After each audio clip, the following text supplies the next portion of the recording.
I'll ask 21 questions, and they all about us. Could you love me in a Bentley? Could you love me on a bus? I'll ask 21 questions, and they all about us. Questions, questions, questions. We got some easy questions for you. And you're probably going to think, what are these questions about? Why is he asking me these questions? Well, if you are a high value man, trust me, you will get a lot of information from these questions. You know, your answers are going to let us know if we can be just friends, and I mean only friends, no holding hands, no kissing, or if we want to get into a serious relationship with you, like wifey material, or I got you in that category you don't want to be in. All I want is some Oochie Coochie. All right, so let's think positive. It ain't gonna never, ever be about the Oochie Coochie. All right, so let's get ready for these questions. I got to tell you this first. These questions are not going to come in a particular order. They're going to be over the natural flow of the conversation that you're having with the woman.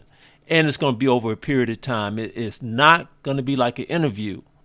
And whatever answers we get doesn't mean we just met the perfect person. They're just going to help us know what direction we want to go in after we meet you, after we talk to you a little bit. You got it? All right.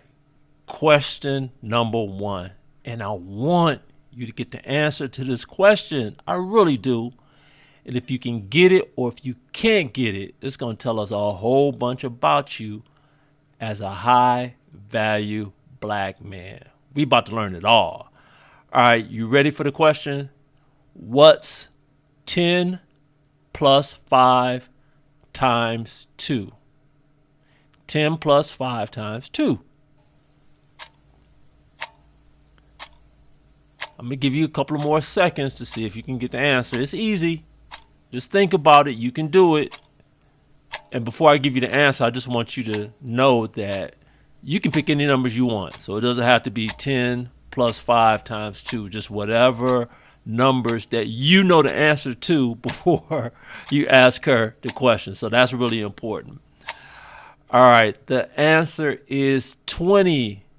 5 times 2 is 10. 10 plus 10 is 20. The key is, what do you do first? Do you do the addition or do you multiply? So we got a couple of things going on with whatever answer you came up with. Number one, are you good at basic math? So the question I asked you is like this really basic. So it's not hard. It wasn't a trick question. The other thing is, do you recognize order? You always do multiplication before you do addition. And most people who are good at math, they are critical thinkers. And we love critical thinkers. We consider ourselves a critical thinker. So let me give you the definition of a critical thinker. Critical thinking is the ability to analyze, evaluate, and interpret information to form a judgment or decide if something is right or wrong. And then they have a lot of other traits. You guys are looking at the screen right now, so you can read them. But I just want to say this, and I want to keep this as simple as possible. Critical thinking is like the highest form of being a thinker. It's really just saying that you have the ability to grasp a whole bunch of information, analyze it, and then talk about it, prove your point. A lot of people don't have critical thinking skills. Everybody can think, but you're on another level if you can do critical thinking. And if you are able to critically think, we like that. If you aren't able to critically think about this. That's a pun. That's a play on words. You're meeting this guy that you consider high value.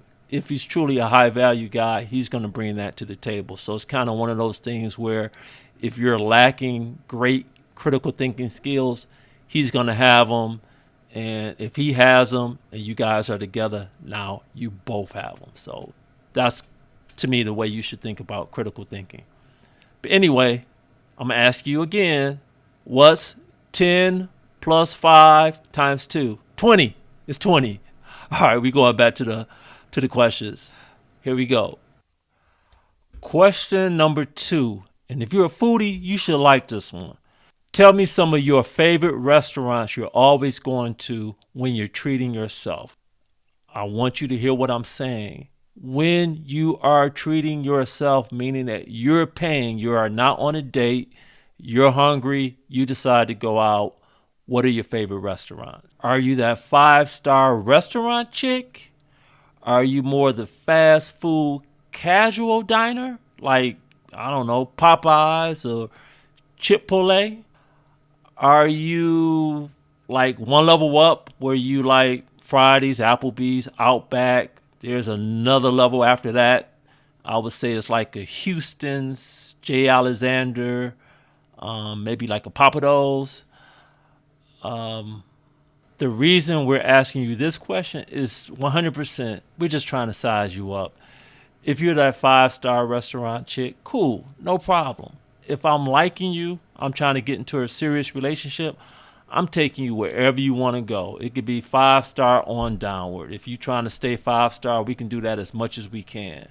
But if we ain't trying to be serious with you, we don't see you as, this is the one for me, I'm trying to get into a serious relationship, we are going to tap out at whatever level of restaurant you say. So if you say, I like Applebee's, Fridays, Outbacks, Texas Roadhouse, yeah, we tapping out. We ain't going no higher than that because we ain't feeling you like that. So if you that Burger King chick, I'm taking you through drive-through. I'm going to get you Burger King and double fries. I don't eat that, but if that's going to make you happy, I'm going to do that. And another situation can be, we're talking on the phone, I'm trying to get to know you, and the conversation is straight whack. All you doing is cussing. You after the food. I really don't understand what you're saying most of the times. But I did hear the word that you want to go to Papados, and you such a hood rat. I ain't even going to say hood rat. You a rodent. And you think I'm about to take you to Papados, it ain't going to happen. The best thing I can do is give you a popsicle and send you on your way. So, again, this question, we're just trying to figure you out, see where your head is, see if you're willing to spend the money on yourself that you're asking us to spend. So if you go on to 5-star restaurants, you're spending that money on yourself. What better way to spend it? On yourself. You're asking me to do that. That's the purpose of the question. I ain't going to do what you won't do for yourself. Question number 3. We want to know where you shop for the stuff that you wear. This is the time where you give her a compliment. So you're going to say something like, wow, that's nice what you got on. Where did you get that? Did you get it on sale? All right. Now that I asked that question, I just opened up the floodgates. It's about to come quick, fast, in a hurry. I'm about to get the name of the store, the address of the store, the salesperson's name, their birthday. I'm about to get everything. And finally, I'll get yes or no if she caught it on sale. See, this question is just trying to figure out if she looks for deals. Is she trying to buy things on sale, or if she's the person where I got to have it right now at all costs?